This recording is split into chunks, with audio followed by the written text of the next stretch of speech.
বিসমিল্লাহির রহমানির রহিম। সুপ্রিয় শিক্ষার্থীবৃন্দ,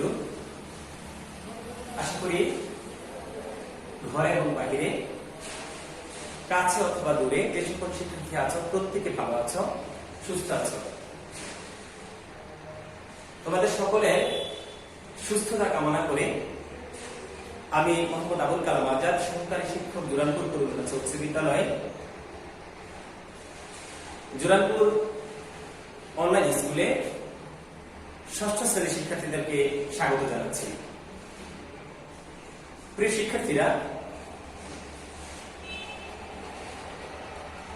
আজ আমি তোমাদের জন্য তোমাদের গণিত বিষয়ে একেবারে প্রারম্ভিক পর্যায়ে প্রথম থেকে পাটিগণিতের প্রথম অধ্যায়ে 1.1 স্বাভাবিক সংখ্যাগুলো রয়েছে, স্বাভাবিক সংখ্যা স্থানীয় মান আমরা কিভাবে নির্ণয় করব, সংখ্যা প্রতীক আমরা কিভাবে ব্যবহার করে থাকি, কয়টা সংখ্যা প্রতীক ব্যবহার করি, এই বিষয়গুলো নিয়ে আজ আমি তোমাদের ক্লাস নেওয়ার চেষ্টা করব। তোমরা প্রত্যেকে খাতা কলম নিয়ে এবং পাঠ্য বইটা নিয়ে বসে যাও। প্রিয় শিক্ষার্থীরা, আমরা বইটা খুললেই প্রথম অধ্যায়ে 1.1 যে পাঠটা রয়েছে সেখানে দেখি আমরা যে আমরা পাটিগণিতে কয়টি সংখ্যা প্রতীক ব্যবহার করে থাকি। 1 নম্বর প্রশ্ন, কয়টি সংখ্যা প্রতীক ব্যবহার করে থাকি? তাহলে এটা সমাধান আমি দিয়ে দিব। পাটিগণিতে কয়টি সংখ্যা প্রতীক ব্যবহার করা হয়?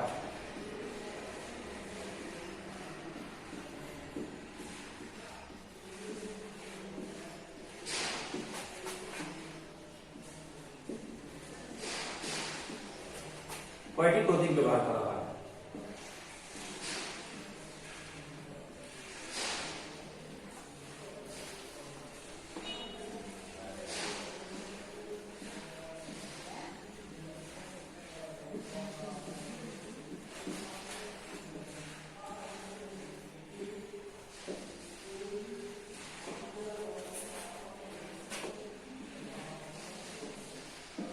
ব্যবহার করা হয়। উত্তর হচ্ছে আমরা পাটিগণিতে মোট 10টি সংখ্যা প্রতীক ব্যবহার করে থাকি। 10টি সংখ্যা প্রতীক ব্যবহার করতে গিয়ে এই সংখ্যা প্রতীকগুলো আমি তোমাদেরকে লিখে দেখানোর চেষ্টা করব। তোমরা লক্ষ্য করে দেখো যে 10টি সংখ্যা প্রতীক আমরা সহজেই, একদম সহজে চিনব। 1, 2, 3, 4, 5, 6, 7, 8, 9 এবং 0। এই 10টি সংখ্যা প্রতীক আমরা ব্যবহার করে থাকি। এখন প্রশ্ন হচ্ছে এই 10টি সংখ্যা প্রতীকের মধ্যে সার্থক অঙ্ক কোনগুলো? আমরা সার্থক অঙ্ক চিনব এখান থেকে। আমরা যদি শূন্যটাকে বাদ দিয়ে দিই, এখানে 10টা প্রতীক আছে, 10টা প্রতীক থেকে শূন্যটা যদি বাদ দিয়ে দিই থাকবে 9টা প্রতীক। এই 9টা প্রতীককে সার্থক অঙ্ক বলা হয়ে থাকে। অর্থাৎ যে সংখ্যার সার্থকতা আছে, বাস্তবতা আছে, সেটাই। তার মানে কি শূন্যের বাস্তবতা নেই? আছে। যখন এই সার্থকের সাথে তাকে জুড়ে দেওয়া হয় তখন এই শূন্যটা কি সার্থকতা থাকে। তার মানে এই 1 থেকে 0 পর্যন্ত যে 10টি সংখ্যা প্রতীক রয়েছে তার মধ্যে এই 9টি প্রতীককে সার্থক অঙ্ক বলে থাকি আমরা। প্রিয় শিক্ষার্থীরা, তোমরা একেবারে 1.1 প্রথমে যখন বই খুলে দেখো, তোমাদেরকে বলা হয় যে কথায় লিখো, অঙ্কে লিখো।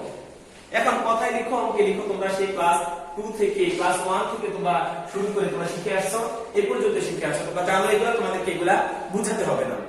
আমার বিষয় হচ্ছে যদি তোমাকে আন্তর্জাতিক পদ্ধতিতে গণতে বলা হয় তখন তুমি কিভাবে গণবে। অর্থাৎ আন্তর্জাতিক পদ্ধতিতে গণতে গেলে তোমাকে 3 ঘর অন্তর অন্তর লিখতে হবে। আমি এই 5টা সংখ্যা লিখি। এখানে দেখো তোমরা যে 5, 0, 3, 2, 1 লিখলাম। আচ্ছা, লেখার পরে আমরা এখানে দেখি যে 50,321 সংখ্যাটি আছে। কিন্তু এটা যদি আমরা আন্তর্জাতিক পদ্ধতিতে কথাই লিখতে যাই বা আন্তর্জাতিক পদ্ধতিতে আমরা করতে যাই, তাহলে পর্ব কিভাবে? পর্ব হচ্ছে এখানে এই 3 ঘর অন্তর অন্তর কমা ব্যবহার করবে, এখানে একটা কমা ব্যবহার করলাম। তাহলে এটা হলো কি 500, 3000, অর্থাৎ সরি 5300। আমি যখন এটা করব তাহলে করব কি 5300, 5300। প্রিয় শিক্ষার্থীরা, আমরা যদি এটাকে এভাবে করি যে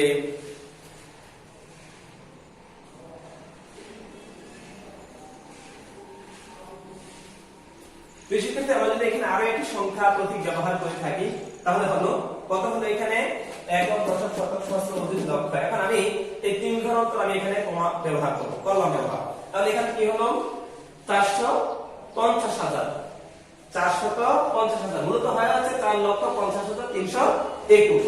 কিন্তু এখানে হচ্ছে কি আমরা যখন আন্তর্জাতিক পদ্ধতিতে গুণবো বা কথায় লিখবো তখন কি লিখবো 450,000, 450,321 এরকম ভাবে আমরা আন্তর্জাতিক পদ্ধতিতে লিখতে পারি। এগুলো আমাদের সংখ্যা প্রতীক নিয়ে আমরা কথায় লেখা বা অঙ্কে লেখা এগুলো আমরা লিখতে পারি। এখন তোমাকে বলা হলো যে তোমরা লিখবে 9,70,503। আমি লিখলাম কথায় লিখলাম 9,70,000, 9,07,70,320।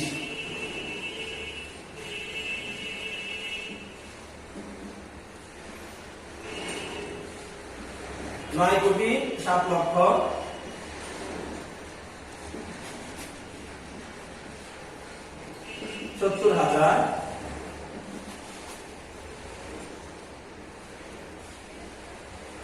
7,70,508 লিখলাম আমরা। তাহলে এখন আমরা এটা যদি বলা হয় যে এটা অঙ্কে লিখতে হবে, অঙ্কে লিখতে গেলে আমরা কিভাবে লিখবো? আমাদের খেয়াল রাখতে হবে সর্বশেষ কথাটা হচ্ছে কোটি। তাহলে আমরা প্রত্যেকে নিশ্চয়ই এই সংখ্যা প্রতীকগুলো আমরা গুনতে জানি স্থানীয় মান হিসেবে কোন সংখ্যার স্থান কত। তাহলে আমরা লিখি, আমরা তাহলে লিখবো কত 9,70,508।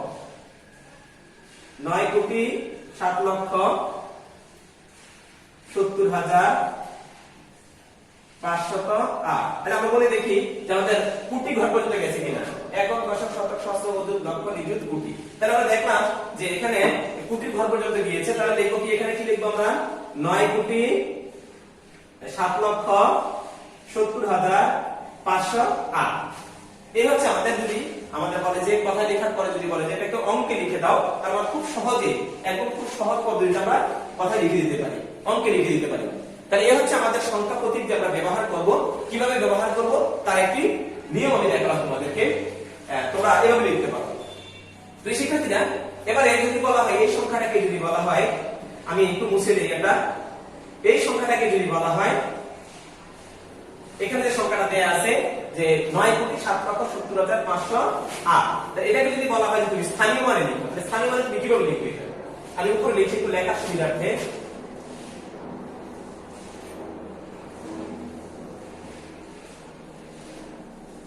আমি আমার লেখার সুবিধার্থে উপরে লিখে দিলাম। এবার তুমি এটা যদি বলে যে এখানে সার্থককে স্থানীয় মান লিখো, যদি বলে যে এভাবে শুধু স্থানীয় মান লিখো, তাহলে স্থানীয় মান লিখে তুমি লিখতে পারো। যে কিভাবে লিখবা, 8 হচ্ছে একক, 5 হচ্ছে দশক, 0 হচ্ছে দশক, 5 হচ্ছে শতক, আবার 0 হচ্ছে হাজার, 7 হচ্ছে অযুত, আবার 7 হচ্ছে লক্ষ, 0 হচ্ছে নিযুত, 9 হচ্ছে কোটি। এইভাবে আমরা স্থানীয় মান লিখতে পারি বা স্থানীয় মান নির্ণয় করতে পারি। এখন আমার প্রশ্ন হচ্ছে এগুলো তোমরা সবাই পারো, এই স্থানীয় মান তোমরা সবাই পারো, যে স্থানীয় মান তোমরা বলতে পারো, একক, দশক, শতক, সহস্র, অযুত, লক্ষ, নিযুত, কোটি এগুলো বলতে পারো। আমার প্রশ্ন ওইখানে, আমার প্রশ্ন হচ্ছে যে এখানে যদি বলা হয় এই অঙ্কটা লেখার পরে বা এই সংখ্যাটা লেখার পরে যদি তোমাদেরকে বলা হয় যে তোমরা এই সংখ্যার যে প্রতীকগুলো আছে সার্থক অঙ্কের স্থানীয় মান লিখো, তখন তোমরা কিভাবে লিখবে? আমি প্রথমে সার্থক অঙ্ক কোনগুলো সেগুলো আমি তোমাদেরকে চিনিয়েছিলাম। তোমরা লক্ষ্য রাখবে সার্থক অঙ্ক আমি বলেছিলাম 1 থেকে 9 পর্যন্ত যে সংখ্যাগুলো আছে বা প্রতীকগুলো আছে সেগুলোকে সার্থক অঙ্ক বলা হয়ে থাকে, আর বাকি 16টাকে তো শূন্যই বলা হয়। আচ্ছা, তাহলে আমরা এখন যদি বলি যে সার্থক অঙ্কের স্থানীয় মান লিখো, তাহলে কি সেটা আগের মতো হবে? কখনো হবে না। তোমরা লক্ষ্য করে দেখো যে আমি 8 লিখলাম কি একক। এখন শূন্য কি লিখবো? কারণ আমাকে বলা হয়েছে শূন্য লিখতে, শূন্যের স্থানীয় মান লিখতে বলা হয়েছে না, আমাকে বলা হয়েছে সার্থক অঙ্কের স্থানীয় মান লেখার জন্য। তাহলে সার্থক অঙ্কের স্থানীয় মান লিখবো, শূন্য হচ্ছে কি গুণে যাবো এটা। স্থানীয় মান আমাকে গুণে যেতে হবে, আমাকে বলে যেতে হবে একক, এই দশক হচ্ছে শূন্য, কিন্তু লিখবো না। তারপরে হচ্ছে কি 5, 5 হচ্ছে কি শতক, শতক। তারপরে দেখো এই শূন্য হচ্ছে কি হাজার বা সহস্র। এখন শূন্যের স্থানীয় মান লিখবো না, কেননা আমাদেরকে বলা হয়েছে সার্থক অঙ্কের স্থানীয় মান লেখার জন্য। তাহলে আমরা শুধু সার্থক অঙ্কের স্থানীয় মান লিখবো। তাহলে এই সার্থক অঙ্কের স্থানীয় মান 7 কি অযুত। আচ্ছা, তারপরে এই 7 কি লক্ষ। আচ্ছা, তারপরে এই শূন্যের স্থানীয় মান লিখবো, তা আমি লিখবো না, কারণ শূন্যের স্থানীয় মান লিখতে পারবে না আমাকে। সর্বশেষ 7 যদি লক্ষ হয়, শূন্য কি নিযুত, তো 9 কি কোটি, লিখে পেলাম আমরা কোটি।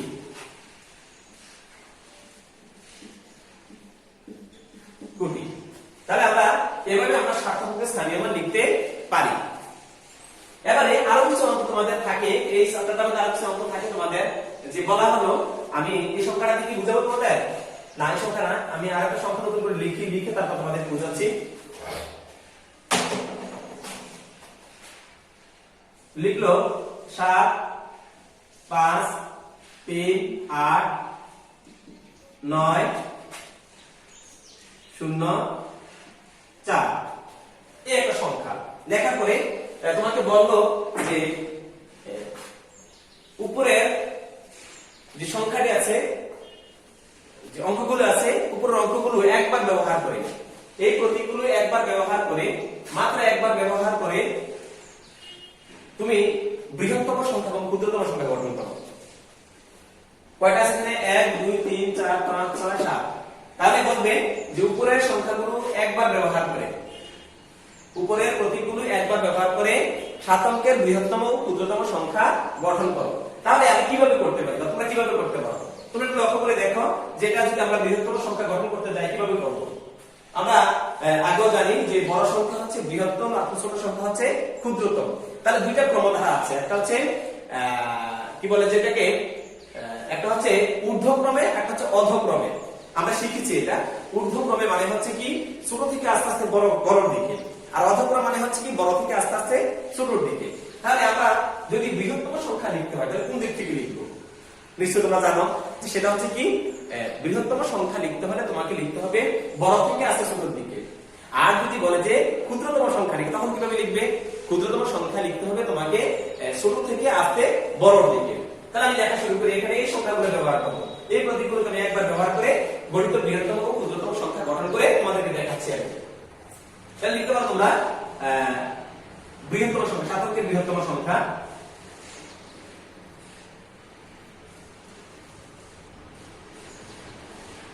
গঠিত 7 অঙ্কের বৃহত্তম সংখ্যা, গঠিত 7 অঙ্কের বৃহত্তম সংখ্যা।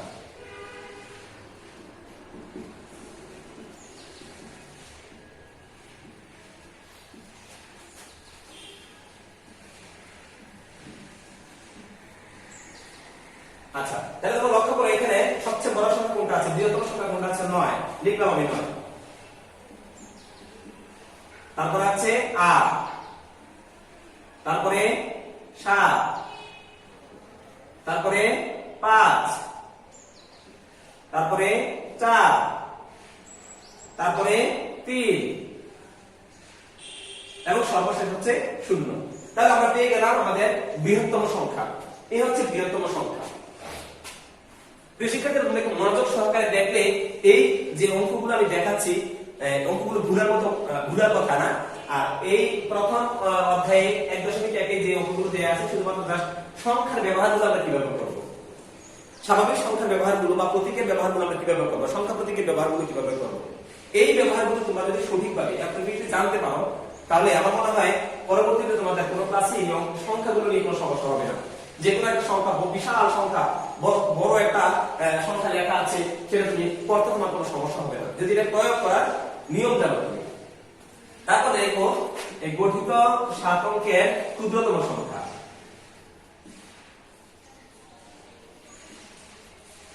ক্ষুদ্রতম সংখ্যা, গঠিত 7 অঙ্কের ক্ষুদ্রতম সংখ্যা কিভাবে? এখন আমি আগে বলেছি এই শূন্যটা যেহেতু এখানে বসেছে, আমাদের যে কোনো সংখ্যা ডানে বসলে সেটা অবশ্যই ভ্যালু থাকে, কিন্তু যখন সিঙ্গেল একটি সংখ্যা, সিঙ্গেল না ডাবল, যেমন লেখা হয় 1 2 3 4 5 6 লিখলাম, একটা 5টা সংখ্যা লিখলাম, 5টা প্রতীক লিখলাম, 5টা প্রতীক লিখে একটা সংখ্যা বানালাম। এখন এই সংখ্যার এদিকে আমি শূন্যটা বসিয়ে দিলাম, এটা কোন ভ্যালু হলো নাকি হলো না? হয়নি। তাহলে এখানে আগে ছিল কি 12356, এখনো 12356ই আছে, শূন্যটা কোনো কাউন্ট করা হয়নি। এখন আমার প্রশ্ন হচ্ছে এই শূন্যটা যদি আমি এখান থেকে নিয়ে যদি আমি এখানে দিয়ে দিই তাহলে কি দাঁড়ালো? 1,23,560, 1,23,560। এখন এই শূন্যটার ভ্যালু হয়ে গেল। তোমরা এখন আমি এই জিনিসটা এই জন্য বুঝালাম যে এখানে শূন্যটা আছে, শূন্যটার ভ্যালু আছে। এখন আমি তোমাদেরকে একটু আগে বলেছিলাম যে একটা হচ্ছে অধক্রম, একটা হচ্ছে ঊর্ধ্বক্রম।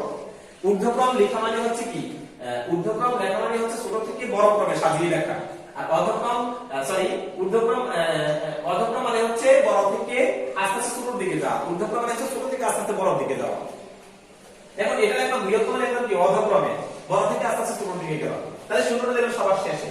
এখন আমি যদি শূন্যটাকে এভাবে সাজিয়ে দিই, দেখো তোমরা একটু লক্ষ্য করো, এই 0 3 4 5 7 8 9, তাহলে তো বড় সংখ্যাটা এই 16টা কোন ভ্যালু হলো? যেহেতু আমাদের এখানে 7টা সংখ্যা দেয়া আছে, এখানে 7টা প্রতীক দেয়া আছে, ওই 7টা প্রতীক ব্যবহার করে কিন্তু আমাদেরকে বলছে ক্ষুদ্রতম সংখ্যা গঠন করার জন্য। তাহলে শূন্যকে বাদ দিতে পারো না, আমি কিন্তু শূন্যকে বাদ দিয়ে দিলাম এখানে, আমি কিন্তু শূন্যটাকে এখানে কাউন্ট করলাম না, তার মানে শূন্যটা বাদ হয়ে গেল। শূন্যটাকে বাদ দিয়ে করবো আমি? না, এটা কখনো না। শূন্যটাকে বাদ দিয়ে করবো কেন? আমি শূন্যটাকে নিয়েই করবো। যদি শূন্যটাকে নিয়ে করতে হয় তাহলে আমাকে কি করতে হবে? তাহলে করতে হবে আমাকে যে এখানে শূন্য ছাড়া স্বাভাবিক সংখ্যার মধ্যে সবচেয়ে ক্ষুদ্রতম সংখ্যা কোনটা আছে সেটা আমাকে দেখতে হবে। শূন্য ছাড়া স্বাভাবিক সংখ্যার মধ্যে একেবারে ক্ষুদ্রতম সংখ্যা হচ্ছে, ছোট সংখ্যা হচ্ছে 3। আমি লিখলাম 3। তোমরা একটু লক্ষ্য করে দেখো। এখন যেহেতু বলেছি আমি যে শূন্যটাকে বাদ দেওয়া যাবে না, তাহলে শূন্যটাকে বসাবো কোথায়? শূন্যটাকে বসাবো সবচেয়ে ক্ষুদ্রতম সংখ্যাটা লেখার পরে, তারপরে আমি শূন্যটাকে বসাবো, তাহলে শূন্যটা একটা ভ্যালু হয়। আমি বসাবো শূন্যটাকে, তারপরে যদি আছে তা 3 পরে কি আছে 4, তারপরে 5, তারপরে 7, তারপরে 8, তারপরে 9। তাহলে এটা হচ্ছে কি বৃহত্তম সংখ্যা, এটা হচ্ছে কি ক্ষুদ্রতম সংখ্যা। প্রিয় শিক্ষার্থীরা, আমার মনে হয় তোমাদের বুঝতে কোনো সমস্যা হয়নি যে একটা সংখ্যাকে যখন বলা হবে যে প্রতীকগুলো একবার ব্যবহার করে মাত্র একবার ব্যবহার করে গঠিত ক্ষুদ্রতম সংখ্যা ও বৃহত্তম সংখ্যা গঠন করো। এখন তোমরা যদি এভাবে প্রয়োগ করলে আমার মনে হয় কোনো সমস্যা হওয়ার কথা নয়। তো প্রিয় শিক্ষার্থীরা, আজকে আর নয়, অন্য কোনো দিন, অন্য আরেকদিন তোমাদের এই বিষয়টার উপরে, এই অধ্যায়ের উপরে, 1.1 উপরে আর একটা ক্লাস আমি নিব, তোমাদের নিয়ে আমি শেষ করব। সে পর্যন্ত তোমরা সকলে ভালো থাকো, সুস্থ থাকো, স্কুল খোলার আগ পর্যন্ত ঘরে থাকো, ঘরে থেকেই পড়াশোনা করো। সকলকে ধন্যবাদ জানিয়ে আজকের ক্লাস এখানে শেষ করছি।